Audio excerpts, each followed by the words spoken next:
Hello, this is me again today. This is my second show today. I did a real short one earlier and it came out pretty good. Um, what I'm looking at now is gardening is right around the corner, and I got a chance to go out to a different store today. I didn't go to a Home Depot. I went to Lowe's, and I got there at Lowe's. Hey, how you doing? Thumbs up. Thank you. Thank you. I got there at Lowe's and looking around, they had no. Now, when they do the sale thing, it's a little different. Lowe's will knock $1 off a bag. It's $7. They'll knock $1 off, and they had the the uh, the sticker on there, and they'll say $1 reduced, but it's not a big deal. Um, let's see now. But like I was telling you earlier, Home Depot was really knocking them off. This is you're gonna need fertilizer when it comes time to do your garden, and you could do it with the fertilizer, which is weeds and grass clippings, which that's something I'm going to use as well this year. And when you get to using that fertilizer, you'll see your plants act crazy this year. That's what I really like, you know. But keep in mind when you're watering your plants, it's something that a lot of gardeners do. Don't overwater. Don't overwater. Watering is like you and I. We take a drink of water, but if you take us and put us underwater, oh, thank you for the thumbs up. Um, if you put us underwater, we'll drown. And plants are pretty much the same way. When you put them underwater, they'll drown. Plants only need water like we do. They just need a drink.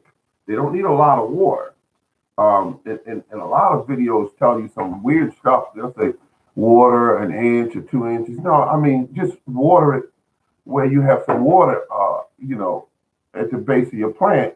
But don't overwater. I mean, and don't overwater. Don't over fertilize because you're not gonna get any more plant if you over fertilize. You're just not going.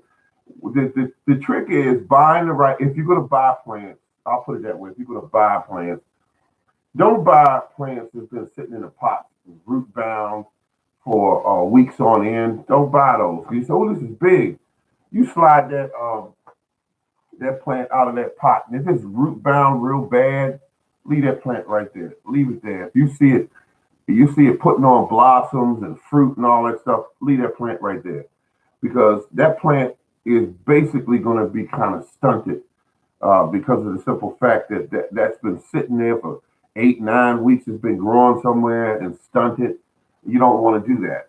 You want to definitely buy a plant that when you remove it from the cup a little bit and you look down and you see roots that are not all wrapped around each other in a big mess. Now, I grow my own plants, so I know when I got to start them and when I got to move them outdoors. I know that, so I know that they won't be, really tied up real bad because plants that aren't root bound, they're not as stressed. They take off and do what they got to do after they familiarize themselves with the soil. Growing seeds from your own stock is another way of speeding up progress because those seeds are familiar with your soil. They don't have to take time out and become familiar with the chemistry in your soil. They don't have to do that. They already been there before. In fact, some of their genetics is from your soil. Um, so keep that in mind that overwatering is a bad thing. You'd be better off just thinking of it as you giving a child some water when you water your plants. Don't do nothing crazy like overwater because overwatering is just as bad as if your plant didn't have any water at all. Um, Fertilizer. People put big handfuls of fertilizer down there and they say, I'm going to grow this plant. I'm going to make sure it's got enough. And they put a big handful down there. And what they don't realize, that's just as bad as if you don't feed it right, at the right amount anyway. The thing about it, let me make a long story short. Put the fertilizer down there. Make certain that it has something to eat. Don't over fertilize. Just like if somebody gave you three apple pies and rammed them down your throat, You would get sick, might die from it. And plants don't like to be done like that. They don't like to be done like that. They like the proper amount of food, uh, so that they're not, you know, overdoing it. And that's what you want to do. You want to make certain that you don't overdo it.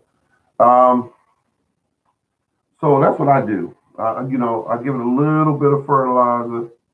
I give it a little bit of fertilizer. I give it a little bit of what they call it, water. I give it some water, and I like to give it rainwater because rainwater is just better for it. I don't have a stream right next to my property, but I use that water, which is from the rain. Because putting in water from your faucet, that's filled with chemicals that's designed to kill bacteria. So that's what you don't want to kill in your soil is bacteria. The bacteria is what help your plants to grow. So when you put water from your faucet in there, it's been chemicals been added to cut back on the amount of bacteria and the bleach that's been put in your water. You don't want that in there and spraying it down on your garden and killing the biology in your soil. And that's just the truth. Um, so natural is the way you want to go with plants. They're very sensitive to chemicals that we use. So I just want to throw that out there for everyone, and and let them know this is the deal. So on that note, uh, buy your plants from a reputable dealer. Just because a big box store has that plant doesn't mean necessarily it's going to do well in your situation. Check those pots and make sure they're not root bound. If you see those, to recap, if you see those blossoms on there and that fruit on there, tomatoes, that might not be the plant for you because that means that the plant is root bound. That's why it's doing that. It's fighting for survival, and it's saying send roots out now. Send fruit out now so that we will survive. It must produce those offspring, which is those seeds, to drop on the ground and reproduce itself. So that's how that works. And plants are going to do everything they can to survive. So get them under 7 weeks old. Get your plants under 7 weeks old, and make certain that when you get your plants, that you will follow us on the label. You get some good information there. You want to make certain that it gets plenty of sunlight. If it says anywhere from 6 to 8 hours, if you can get 8 hours worth of sunlight, do that. And make certain that that plant gets put in soil that has a decent mix underneath of it, where you got some organic matter put in that soil. Oh, thank you for the thumbs up. Thank you. Um, and make sure you have that balance in that soil, some organic matter, especially if you have clay soil, if you have sandy soil, if you have loomy soil. You want to make certain that you have enough organic matter in that soil. It will help your plants out immensely, as far as a holding moisture and having the right biology underneath that plant. And you can make a lot of your own compost now, because some of you might still have your leaves. I see some of the saddest things going on right now with people with all those leaves that they throwing out. They got them in the bags and waiting for the city to come pick them up.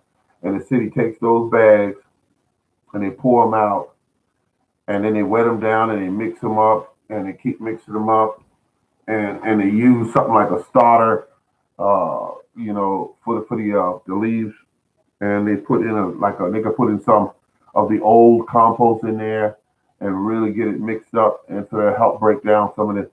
I mean, they do it on the cheap, and that's what they should do. But when you are getting that soil conditioner and you don't know where it came from or what's in it, um, you're playing with a loaded revolver, because some of them make all that grass clippings that come from people's yards, that in the spring when they go mixing that stuff up, and it's got those weed inhibitors in it, and they mix that stuff up. The composting process will do away with a lot of it, but you just don't know. So it's better to deal with some of the items that are right there on your property, the leaves, the grass clippings, things like that, or pieces of wood that come from cuttings from your fruit trees, or trees that you're trimming in your yard. All that stuff is, you have a history on it. You know where it came from. You know that it's not been sprayed or treated with anything. So that's the reason why my grass clippings, I won't take any of my neighbor's grass clippings. I won't take it. That's one thing I will not take, because I don't know if you're spraying your yard with weed inhibitors, or synthetic fertilizers. I don't want that in my yard. Um, so all grass clippings that are saved, they are grass clippings from my property, and I know what's in them, and I know what's not in them. This has been the Morning Gardener. Thank you very much. I appreciate everything. Thank you for stopping by. Thank you.